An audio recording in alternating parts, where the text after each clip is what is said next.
Hello and welcome to Anime Memories, and on this episode, I'm going to be talking about Mobile Suit Gundam, the 8th MS team. A few years ago, I decided to try and really get into the Gundam series. I went back and checked out a bunch of titles like the original, Turn A, Zeta, and Wing. It wasn't as successful as I thought it would be because I didn't become a massive Gundam fan.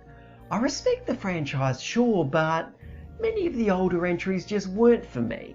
However, I will always be glad I went on that marathon because it introduced me to the 8th MS team. It's not only my favourite Gundam, it's my favourite anime in the entire mecha genre. So how could that be? How could I have passed over all the old greats but fallen in love with what is essentially a side story? Well, hopefully I can explain why by the end of this video.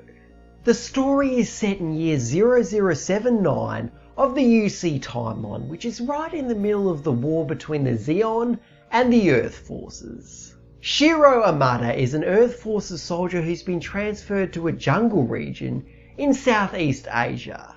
When he gets there, he's put in charge of the 8th team, which is basically the reject unit since a few of the soldiers within the team are considered undesirable. Shiro must lead the 8th team into enemy territory in order to liberate it from the Zeon's control. Now, before I say anything else, if you're one of those people that aren't really into Gundam because you find them slow and incredibly long, then this might be right up your alley.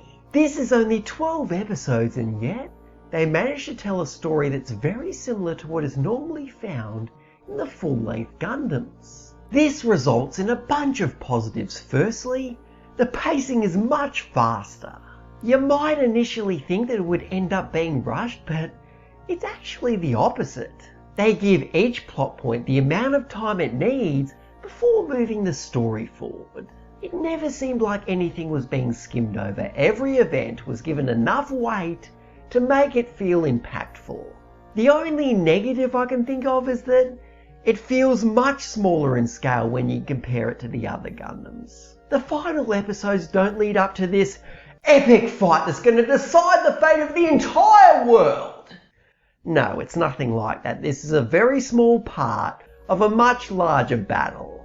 But it's still satisfying to watch, and it still feels important, even if there are much bigger events happening elsewhere.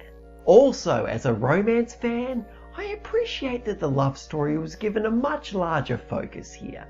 Shiro meets a Zeon soldier named Aina while they're stranded on a broken spaceship.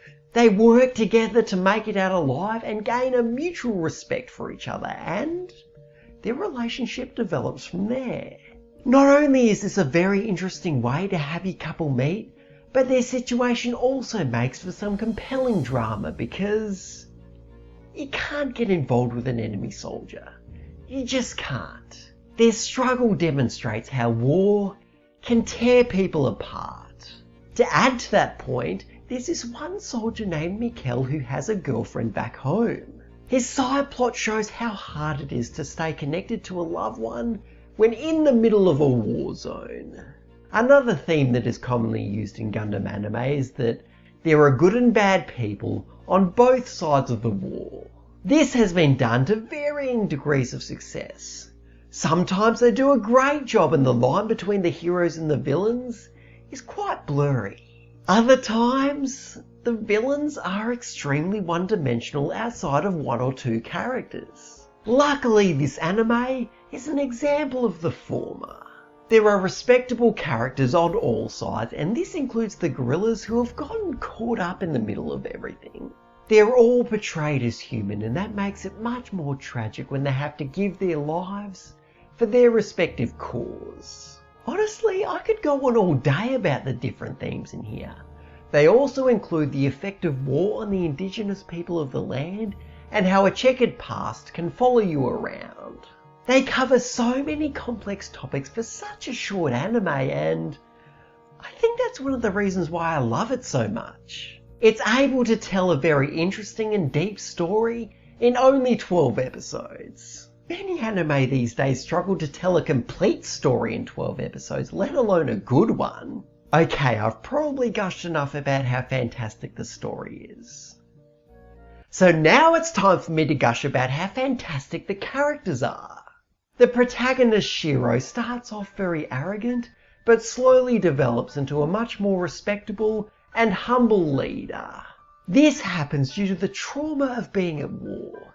It teaches him that the Earth forces aren't as invincible as he once thought. It's not the most original character arc, but it still helps make Shiro complex and relatable. He isn't the only one to receive a significant amount of development though. Pretty much every single member of the 8th team gets their own subplot, which helps flesh out their character. Look, I know I've already gone over this, but it's so amazing what they were able to do with such a short runtime. They told an excellent story while also creating a very well developed cast in just 12 episodes.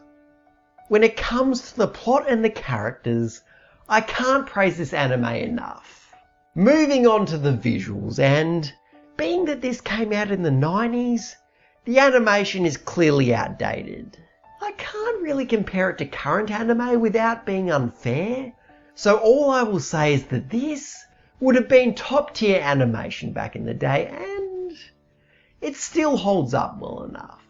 One visual aspect that I found quite impressive though was the character designs. They're distinct. You can easily tell these people apart, and their appearance matches their personality. Shiro looks young and enthusiastic. Sanders looks like that grizzled veteran who's been through hell. And I could continue rattling off the designs of the characters, but I think you get the idea.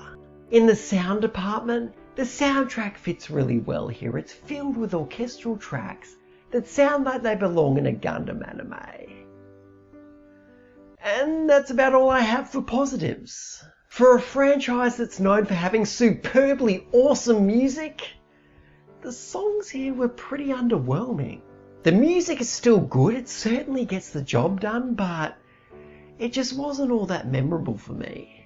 The last thing I'll say is that the dub is fine, but you can clearly tell that it was made back in the early 2000s. Some of the performances are stiff and everything sounds fairly amateurish. It's nowhere near as good as dubs you'd find today, so if you have a high standard when it comes to voice acting, stick with the sub. The 8th MS team isn't a main entry in the Gundam series, and because of that, I feel that many people have just skipped over it. It's a real pity because I feel that it's something that everybody can enjoy regardless of whether they're a Gundam fan or not, so if you haven't checked it out yet, I highly suggest tracking it down. So anyway, thank you very much for watching. If you have any feedback, feel free to leave a comment, and if you like this video and want to see more, feel free to subscribe as well. Also, by the time that this comes out, my teaching internship would have started, so my free time is going to be lowered significantly, but I'm still going to be aiming for one video every 2 weeks, so hopefully I can still hit that. Thanks again, and I'll see you next time.